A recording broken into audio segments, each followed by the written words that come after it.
이 영화는 굉장히 그 뭡니까 그 설교 뭐 한두 개 듣는 것보다 뭐 몇 개 듣는 것보다는 이 영화에서 우리가 하는 것이 굉장히 많습니다. 그래서 지금 제가 말씀드렸잖아요. 그 우리가 스쳐 지나가는 그 대사 여기 명대사가 많아요. 이 영화 평론가들도 그래요.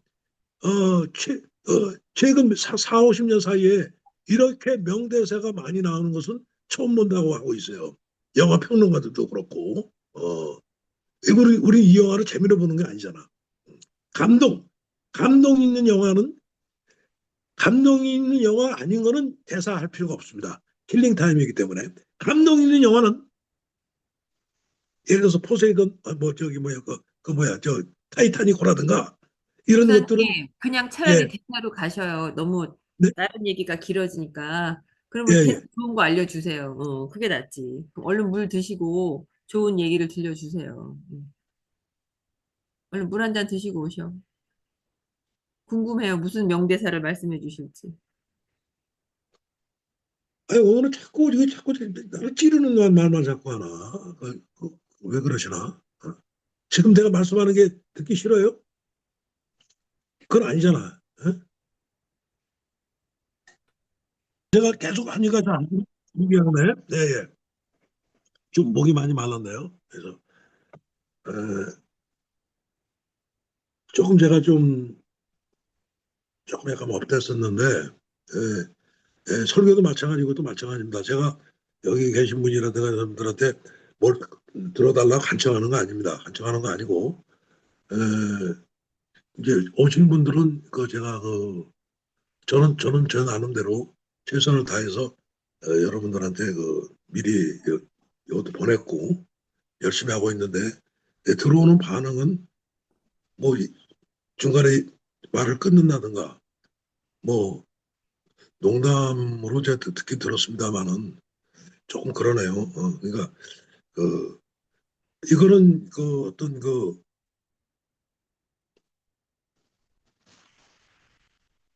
여보세요? 말씀드립니까? 예, 예, 예, 들립니다. 예, 끊기 들어가 예, 예, 예. 그래서 최소한의 우리가 강사와 듣는 사람들의 예의가 있는 거를 좀 보고 있습니다. 저는 여러분들 예의 다 했어요. 제가 예의를 못한 거 있습니까? 여러분들한테 미리 다 제가 저기 시키고 오늘 한 시간 동안 허블나 시체말로 얘기하고 그랬는데 뭐 나가고 억지로 내가 여러분들 붙잡고 어떤 그런 인상을 주는 건 아니죠. 그래서 여기는 아주 자유입니다. 중간에 나가셔도 되고 그다음에 또 들으실 분들은 또 오래 남으셔도 되고 그리고 말을 또 하세요. 여기서 말을 자꾸 끊지 마시고 제가 이제 가급적이면 말을 줄일 테니까 그러면 여- 이제 제가 마지막 뭐야 그, 그 명대사를 하기 전에 여러분들이 이제 오늘 설교도 아니 강의도 듣고 그다음에 얘기 들었으니까 자연스럽게 좀 그 어떤 감상평이라든가 자기 의견을 좀 조금 나눴으면 좋겠습니다. 말씀하시죠. 네. 그냥 이건 뭐 석기도 아니니까 자연스럽게 한 아홉 분 옆에 들어와 계신데 그 얼굴 안 보이시고 스피커 키고 하셔도 되겠습니다. 어떤 자기의 어떤 영화를 보고 아니면 강의 듣고 좀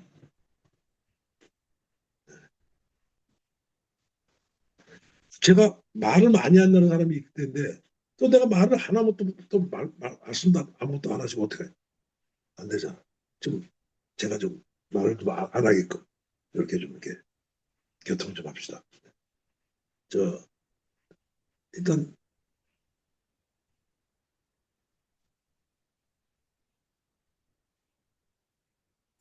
그냥 뭐 자연스럽게 이 영화 보고 어떤 느낌이 있을 거 아니에요. 그래서 한번 아무 느낌도 없습니까?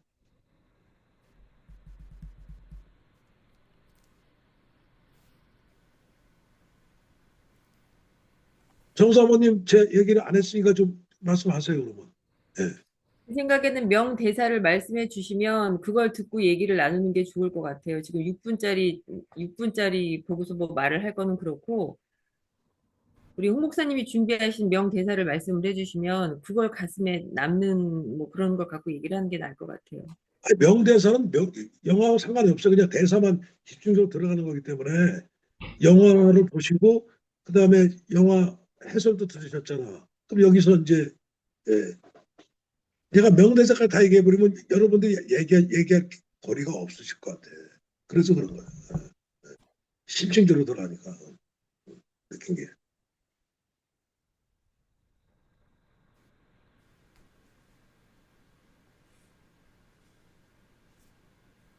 그 어떤 감상평이 없습니까?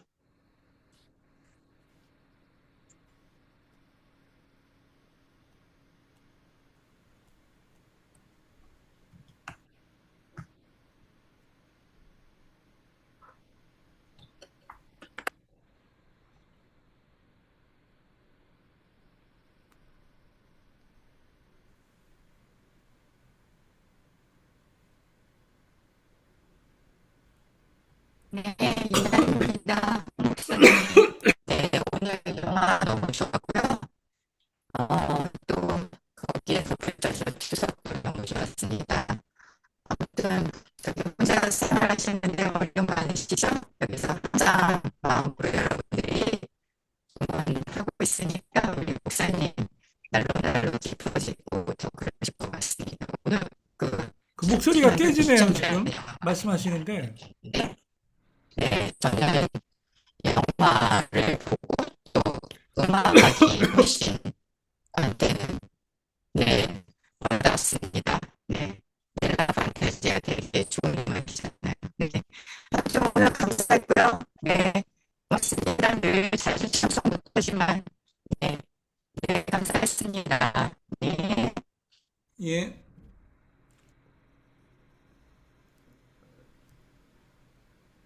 소리가 깨져서 잘 안 들렸는데. 음. 운전 중이신 어, 건가? 그래요? 소리가 깨졌어요? 네네. 소리가 지금 깨져서 어떠세요? 지금도 거의 깨져요. 어, 일단 그래도 메시지는 어, 전달이 저기, 네, 저는 뭐 이런 상황에 네, 대해서는 오늘 우리 모임하고 있는 거를 사단의 방해가 있다. 목소리 그러고 막 이렇게 감정 건드리고 그러는 게 아닌가. 그런 생각.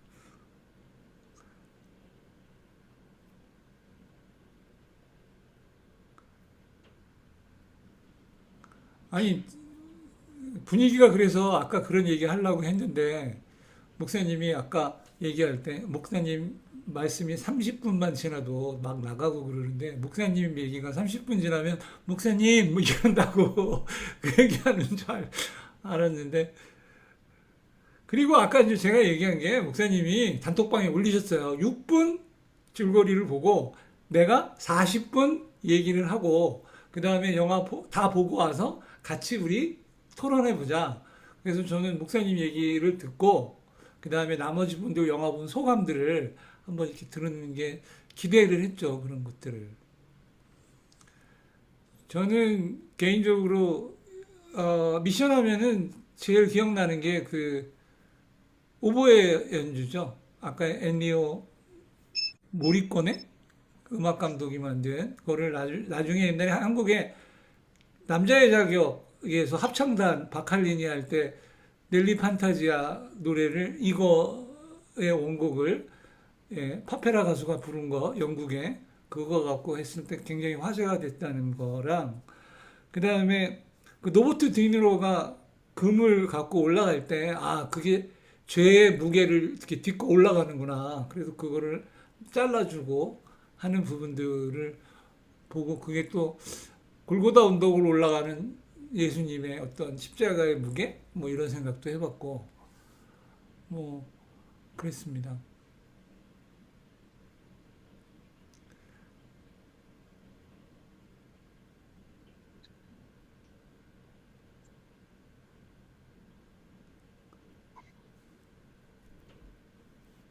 일단 저기 오늘 그 명대사 제가 이제 준비를 한 거니까 이거를 마치고 이제 그 뭐냐 제가 이제 혼자서 그냥 판토마임 하는 느낌이야. 정말이에요. 여기 혼자서 아무도 없고 이제 여기 참석하신 분들이 이제 여기 왔는데 사실은 영화 인문학은 서로 해야 되거든요. 그래서 상당히 제가 좀 조금 힘드네요. 상당히 힘들고 정말 그러니까 뭐 아무 얘기나 하면 좀 좋은데 내가 또 계속 얘기하면 또 나만 계속 얘기한다고 하고 그니 이거 어떻게 해야 될지 모르겠네. 예. 그래서 지금 일단은 인문학 강의는 오늘 저기 명대사로 해서 오늘 동원을 하겠습니다. 인문학 강의는 이제 제가 할 필요성을 못 느끼는 것 같습니다. 왜냐하면 여러분들이 이런 특히 인문학, 특히 난 영화는 많은 분들이 좀 영화를 봤기 때문에 뭐 아무나 얘기나 해도 되잖아. 근데 아무 얘기도 안 하니 이런 인문학 강의가 과연 필요한 것인가 그런 것이 제가 솔직히도 화가 난 게 아니에요. 화가 난 게 아니고 솔직히 들어보고 솔직히 듭니다. 인문학 강의는 여러분들이 와서 특히 영화는 뭐 아무나 얘기할 수 있잖아. 뭐 자기가 뭐 이 장면이라던데 이것도 없으니 제가 이걸 어떻게 하겠어요. 일방적으로 계속 하다 보면은 제가 준비한 것만 할 수 있는데 여러분들의 어떤 의견이 없었기 때문에 과연 인문학 강의가 필요한 것인지 이런 과연 회의가 정말 듭니다. 화난 거 아니에요. 제가 가만히 이제 한 3분 동안 해보니까 나 혼자만 또 계속 얘기하면 또 나 혼자 얘기한다고 계속 그러니까 이거는 참 좀 그러네. 어떻게 할 수가 없네. 그래서 저는 사실 오늘 인문학 강의에 많은 기대를 하고 왔습니다. 제 마음대로 준비를 많이 했고 또한 또 이것이 굉장히 중요한 영화이기 때문에 지금 앞으로도 영화 좋은 게 많아요. 이제 이런 것들이 같이 나눠야 되는데 혼자서 할 수 없습니다. 이거 정말이에요. 혼자서 전혀 할 수가 없고 공허한 메아리가 되기 때문에 이 점 좀 이해를 하시고 설교에만 앞으로 중점을 제가 두겠습니다. 중점을 두고 혼자서 어떻게 해요? 혼자서 그래서 이것서 오늘 굉장히 중요한 거기 때문에 뭐야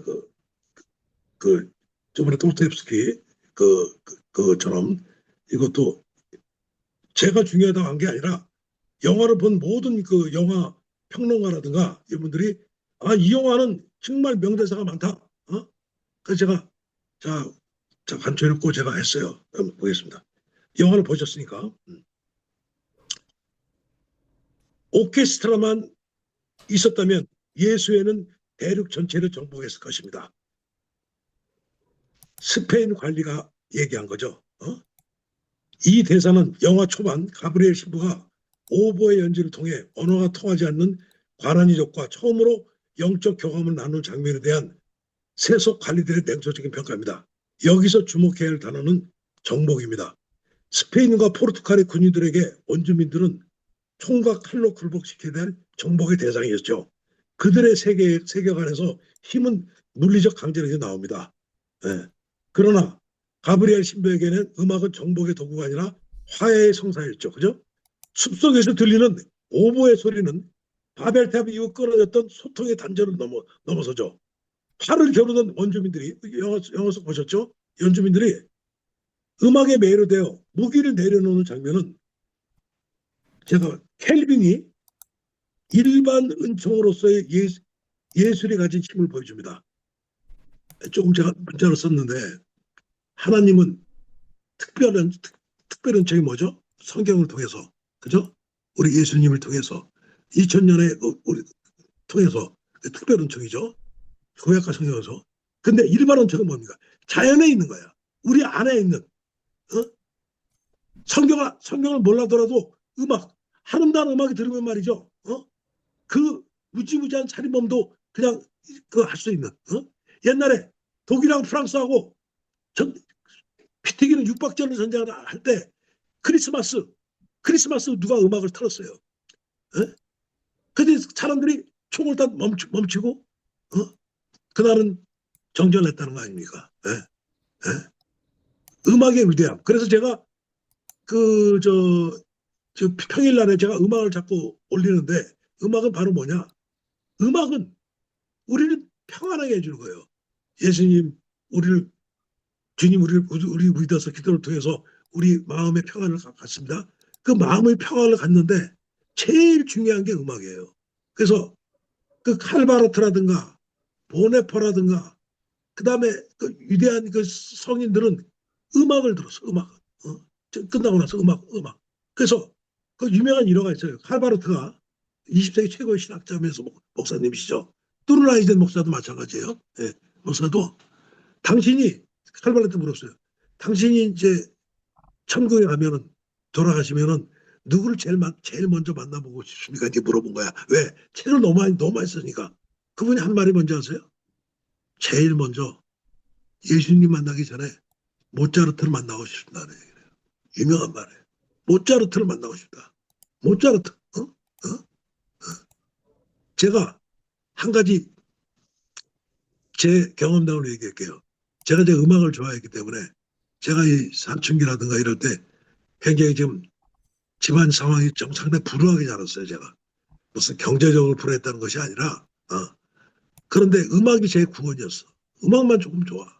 그래서 젊었을 때 음악을 많이 들었으니까 뭐 팝송서부터 뭐 닥치는 대로 하다못해 뭐 다방 DJ까지 했으니까 가지고 그것이 이제 남아서 뉴질랜드 이민 와가지고 가이드를 할 때 했어. 가이드 초창기 가이드 할 때 했는데 그때 그 단체 관광이 누가 왔냐면 지금도 안 잊어보고 숙대 음대 피아노과인가 25명이 왔어.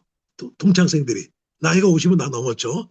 음대를 졸업하고 그래서 그 정보를 알아가지고 그 저기 뭐야 저 그때가 5월달인가 했을까요? 근데 저기 저 뭐야 그 버스를 타고 쫙 가는데 오늘 뉴질랜드 단체가 얼마나 좋습니까?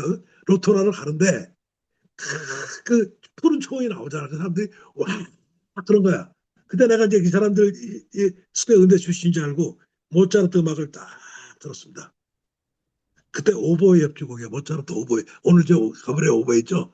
오보에 협주곡을 딱 두고 그다음에 클라리넷 협주곡 딱 듣더니 그러면서 내가 뭐라고 했냐면 자 음악 듣고 그래서 제가 뭐라고 했냐면 이거는 자동차에서 나오는 소리인지 이건 자동차에서 나오는 소리가 아닙니다. 저 자연에서 모차르트가 직접 연주하는 음악입니다. 그랬더니 박수 치고 난리가 난 거예요. 그러면서 어떤 한 사람이 거기 대표가 한 사람이 마이크를 붙잡더니 뭐라고 그러냐면 야 내가 이제까지 관광을 했는데 이런 가이드 명대사는 처음이라 이거야. 정말 말씀 잘했다 이거야. 모차르트 음악이 자연음악 아니야. 베토벤은 제가 슬플 때는 슬픈 음악이 나오고 기쁠 때는 기쁜 음악이 나오고 화날 때 화난 음악이 나오는데 모차르트는 지가 굶어 죽어가면서도 자연음악이 나왔어. 그래서 모차르트 천재라고 그러잖아요. 예? 예. 그 모차르트 음악이 칼바르트 음악과 맞았다는 거야. 칼바르트 순수 음악, 천상의 음악. 이거는 자연에서 나오는 음악이다. 그 제가 칭찬을 많이 받아가지고 그때 뭐 엄청 많이 사갔어. 기분 좋으니까. 저 가이드는 물건을 많이 사야죠. 그겁니다. 자연의 음악이에요. 자연은 인간을 동화시켜 주는 거예요. 그래서 제가 평소 때 자꾸 제가 음악을 듣는데 내가 자꾸 듣지 않는 음악이라고 해서 안 듣는 분도 계신 걸 알고 있어요. 그래서 제가 일부러 잘 모르는 음악 같으면 제가 이 해설을 보내요. 해설을 보내는 것은 뭐냐? 음악을 듣고 인류 보편의 음악이니까. 근데 제가 한 가지 또 말을 듣게. 전혀 클래식을 잘 못 듣는 우리 장모님이 전화가 왔어. 홍서방, 이 음악 너무 좋다 이거야. 이 음악이. 어? 그 뭐냐 제가 보낸 음악이 있어요. 비발디의 저 신의 자장가. 아마 보냈죠? 그거 제대로 잘 못 듣는 사람들이거든.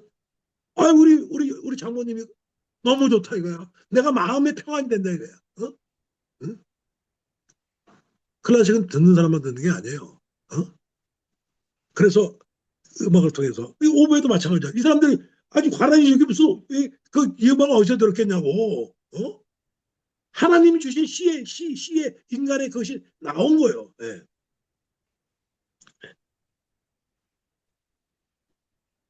나에게는 구원도 그 어떤 속죄도 없습니다.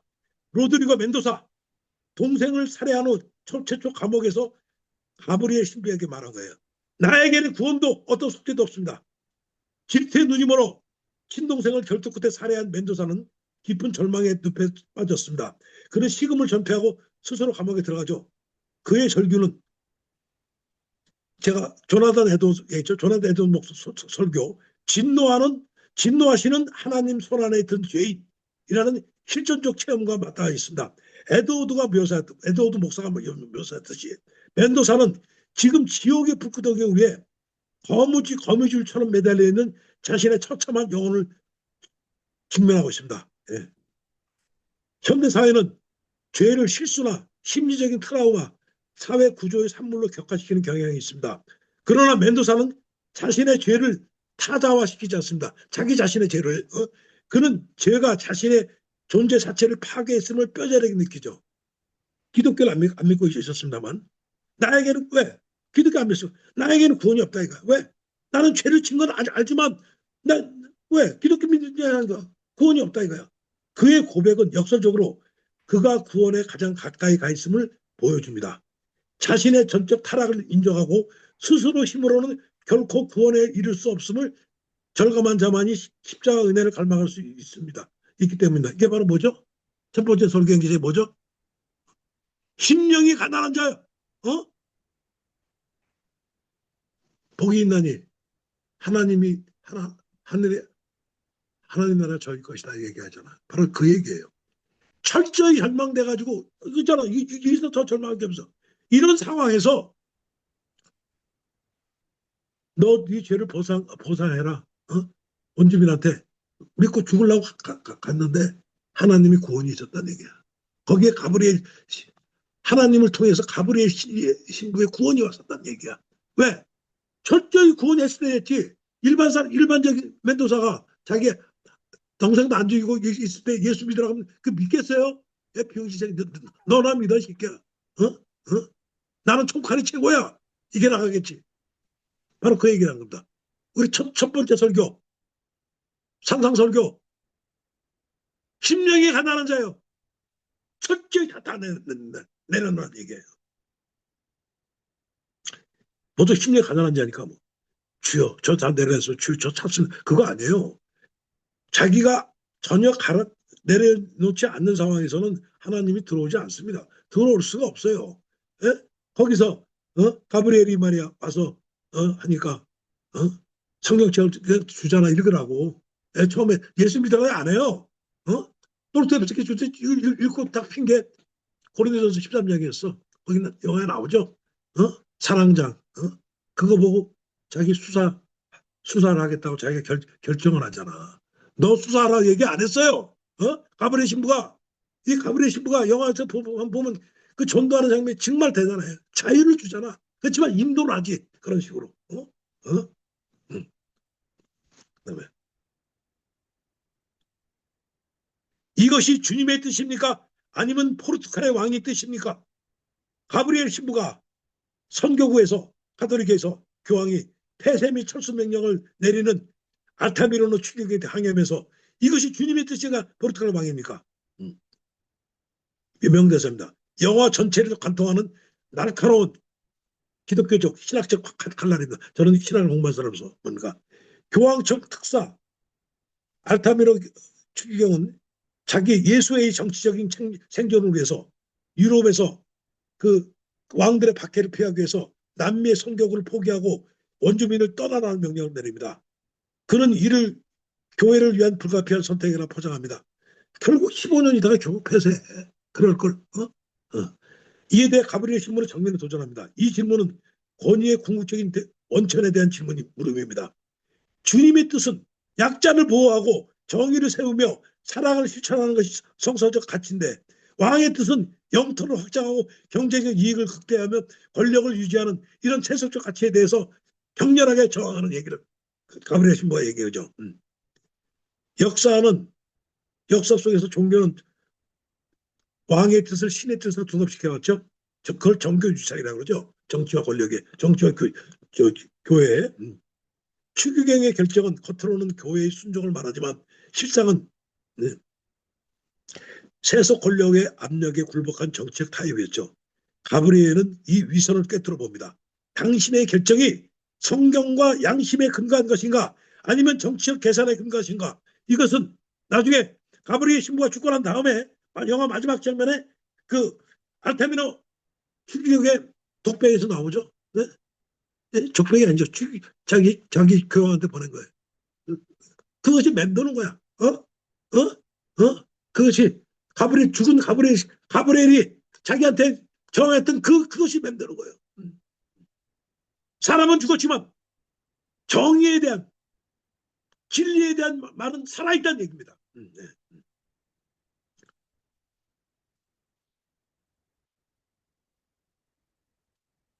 우리는 세상 속에서 일해야 합니다. 추기경님, 세상이 이런 것입니다.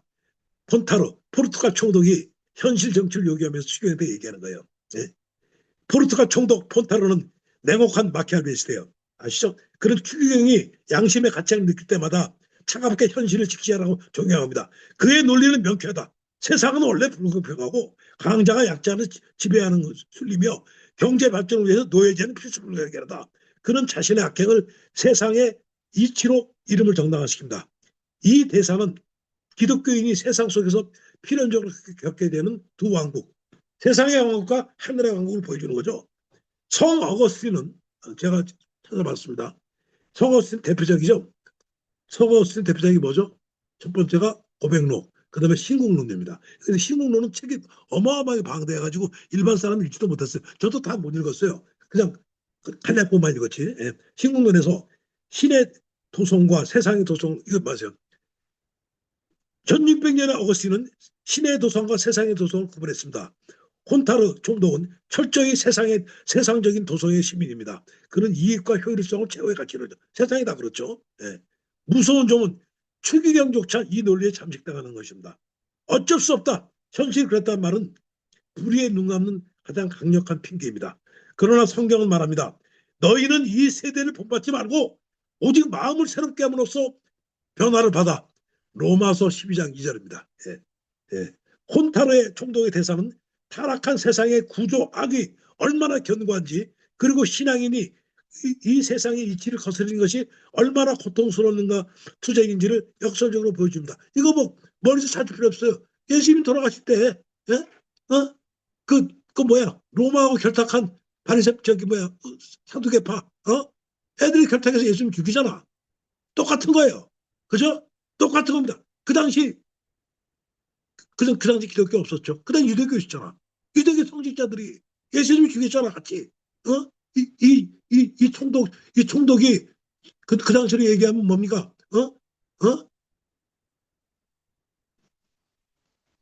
그 다음에, 그 사두개파 바리새파는 지금 추기경이죠. 똑같습니다. 역사는 반복이 되고 있어요. 예.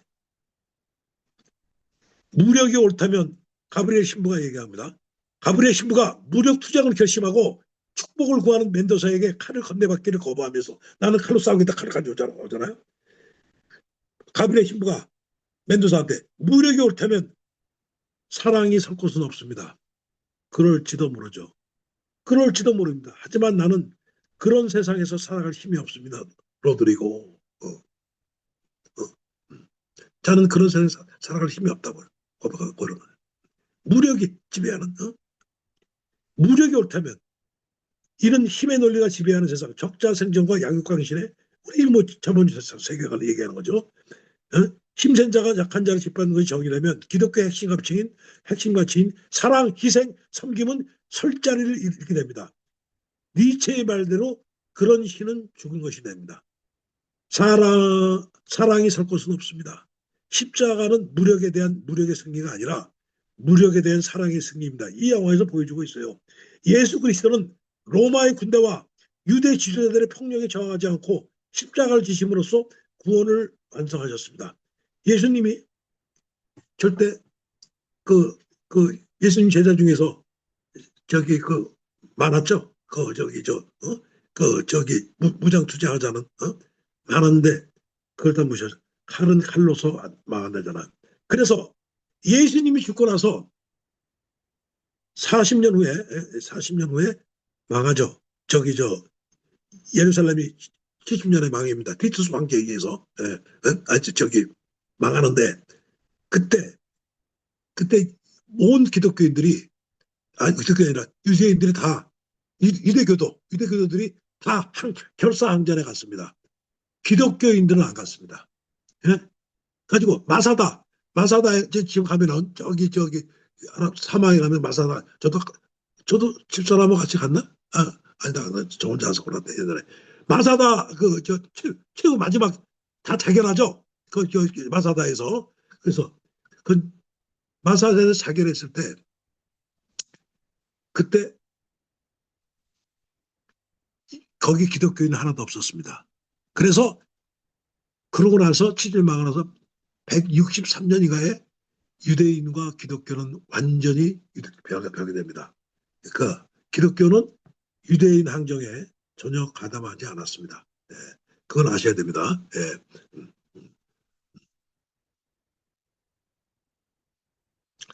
사랑이 없는 세상, 힘만 정의 세상에서 가브리엘한테는 지옥과 다름없다는 얘기죠. 예. 이 대사는 가브리엘 대사는 폭력의 악순환을 붙을 수 있는 유일한 힘은 보복이 아니라 희생을 강조합니다. 가브리엘과 메두사는 서로 다른 길을 선택했지만 결국 두 사람 다 관한 인적과 운명을 함께 죽음합니다. 영화는 두 사람 누구도 비난하지 않죠. 다만 이 영화를 볼 수 있는 가브리엘이 대사를 통해서 무력 앞에서도 끝내 사랑을 포기하지 않는 것이야말로 인간이 보여줄 수 있는 최고의 존엄, 바로 예수님을 얘기하는 거죠. 예. 저는 사제가 아닙니다. 저는 죄인입니다. 멘도사 전투를 앞두고 아이에게 고백하며 그 다음에 서품을 사용하면서 이거는 회심한 죄인의 겸손과 일맥상통합니다. 그죠? 예. 조나단 에드워드가 얘기한 그는 전투에 임하면서 십자가 목걸이를 칼자루에 감는 장면이 나오죠. 자세히 보세요. 영화 보면은 모순적이면서 지극히 인간적입니다. 그는 죄인으로서 할 수 있는 최선의 사랑, 친구가 친구를 위해서 목숨을 버리는 것을 추천하기 위해 역설적으로 다시금 살인의 업보를 짊어지는 길을 선택합니다. 그의 구원은 사제 서품증에 있는 것이 아니라 원주민을 지키다가 흘린 마지막 피 한 방울이었습니다. 멘도사. 교황성화 사소한 문제는 해결됐습니다. 알타비노 추기경이 교황한테 보내는 거죠. 추기경은 수천 명의 원주민 학살과 그 선교구의 그 선교사들이 파괴를 죽음을 보고하면서 이를 사소한 문제라고 표현합니다. 이 건조와 관련한 문제는 권력의 비정함을 극대화합니다. 한 민족의 생존과 멸망이 유럽의 화려한 궁전 지도 테이블 밑에서는 단지 처리해야 할 사소한 안건으로 치부되고 있는 겁니다. 이게 제국주의 본질입니다. 자, 이 대사는 제가 많이 읽었던 저번에 썼죠. 한나 아렌트 악의 평범성을 떠들게 합니다. 거대한 악은 뿔 달린 괴물이 저지르는 게 아니에요. 알타비나 추기경처럼 교양 있고 합리적이고 조직의 논리에 충실한 엘리트들이 서로에 서명하고 명령을 수행하는 과정에서 벌어집니다. 이게 악이란 얘기예요. 악이. 그는 개인적으로 선한 사람이었지 모르지만 그가 속한 시스템의 논리, 가톨릭 교회의 정치적 생존을 따름으로써 대학살의 최종 승인자가 되었습니다. 추기경이 악의 최종 승인자죠. 그렇잖아요. 그 추기경이 승인 안 했으면 총을 못 쏴요. 우리 교민사회도 마찬가지입니다. 나의 이익, 단체의 이익을 위해 타인의 고통은 어쩔 수 사소한 문제로 치부하지 않습니까? 그 순간 우리는 알타미노 추기경의 자리에 서게 되는 것입니다. 자, 알타미노 추기경의 영화의 마지막 독백이죠. 그래서 교황성화, 당신의 신부들은 죽었고 저는 살아있습니다. 하지만 진실을 말하지만 죽은 자는 저이고 산 것은 그들입니다. 자기가 그 순간에 악인이 됐지만 최종성의 악인이 됐지만 마지막 가브리엘 신부가 자기한테 말한 것을 보면서 마지막 추기경이 최고한 자기의 마지막 그 신부 저기 정인은 살아있겠죠. 지가 고백하는 거죠. 그래놓고 가브리엘 신부는 살았거면 제가 죽었다고 얘기했고 솔직히 고백하는 장면이에요. 이거 저기 역사에 나와요. 교황폐한테 보내는 거예요. 교황한테. 너나 나나 둘 다 죄인이다 이거. 어? 어? 가브리엘 신부를 죽인 몇천 명의 원주민을 죽인 너도 이 편지 보고 교황폐하도 이 편지 보고 나와 같은 심정이라고 얘기해요.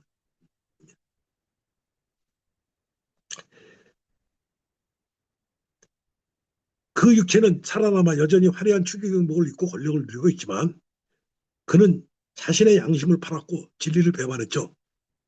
이런 관점에서 봤을 때 그는 영적으로 이미 사망 선고를 받은 자입니다. 그는 살아있는 시체라고 자식이 스스로 고백을 하고 있다는 얘기예요. 살아있는 시체다.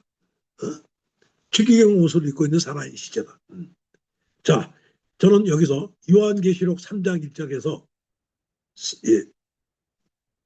사대교회를 이렇게 말합니다. 3장 1절. 사대교회 나오면 3장 1절에 내가 살았다 하는 이름은 가졌으나 죽은 자라다. 이 대사는 우리에게 묻습니다. 요한계시록 3장 1절에 나와요. 네. 사대교회를 통해서 당신은 생존을 위해 사는가 아니면 가치를 위해 사는가. 비겁한 생존보다는 숭고한 죽음이 역사와 신 앞에서 진정한 삶으로 기억된다는 것은 역설. 이것이 미션이 남긴 가장 신학적 유산입니다. 이것이 예수님이 말하신 신학적 유산입니다. 영화 미션은 뭐죠? 영화이고 인문학이죠. 인문학과 기독교가 만나는 질문입니다. 네? 제가 왜 인문학을 하려고 그러냐? 여러분들이 이렇게 호응 안 하는 인문학을 하느냐? 이번 주로서는 제가 끝내지만은 바로 이 이유입니다. 네? 성경에서만 있는 게 아니에요. 네? 영화 속 역사적인 사실에 있는 겁니다. 영화 속 허구 아니에요 이거. 실제 있었던 편지에 나와 있는 얘기예요. 영화 마지막 장면 제가 좀 약간 처음 봤을 때 사실은 멘도사가 죽는 장면이라든가 가브리엘 죽는 장면에서는 내가 눈물이 안 나는데 이 마지막 장면은 제가 이제 이런 걸 어느 장면이 제일 감명이 깊었습니까? 서로 오늘 얘기를 나누려고 했던 거야. 예? 아무 대답도 없으니 여러분들 무슨 뭐 인간이잖아. 예? 왜 얘기를 안 하세요? 초반 인간입니까? 저는 제가 얘기하니까 저는 이 장면이 제일 감명 깊었어. 이 장면에서 제가 눈물이 약간 비치더라고. 제가 스스로. 뭐냐? 영화 장면. 영화 마지막 장면이에요. 카메라는 대학살의 폐허 속에서 살아남은 몇몇 과란의 아이들이 카누를 타고 강을 거슬러 올라가는 모습을 비춰줍니다. 그 여자애가 남자애가 꽃빨가벗은 애가 뭐 6살 됐었나 그 배를 타기 전에 강에서 폭파됐잖아요. 폭파돼서 강 밑에 가라앉아 있는 부서진 바이올린 하나를 잡아서 들어올려요. 그죠? 이것은 절망 속에서도 꺼지지 않는 희망입니다. 이 바이올린을 자기도 연주하고 자기 어머니 아버지 죽은 어머니 아버지 신부들이 이 바이올린을 가지고 연주했던 이것이 이 방에 있는 것이 이것은 아니야. 이걸 건지는 장면이 나와. 다 부서진 바이올린이 있죠. 자기 기억을 살리겠다는 얘기야. 예? 어머니 아버지의 그 숭고한 자기들 살리고 니들도 글로 가라 그랬잖아. 왜? 애들도 죽일까봐. 그 몇 명이 간 거야, 글로. 그러면서 그걸 딱 타고 이걸 배를 타고 가는 장면에 정말 가브리엘 신부와 멘도사와 그 추장과 그 몇천 명의 생명이 헛되지 않았구나. 우리 예수님의 죽음이 헛되지 않았구나. 예레미야의 죽음이 헛되지 않을까? 이사야는 이 허리가 두동강은 나요. 그죠? 어? 어? 이사야 같은 죽음 보면은, 이런 죽음들이 이사야가 뭡니까? 이사야서에서 남문자 사상, 몇백만 명, 몇천만 명 중에서 불과 몇백 명, 몇십 명이 우리의 진리를 가지고, 하나님의 진리를 가지고, 우리 인류 역사가 흘러간다 이거야. 우리 기독교 역사가. 저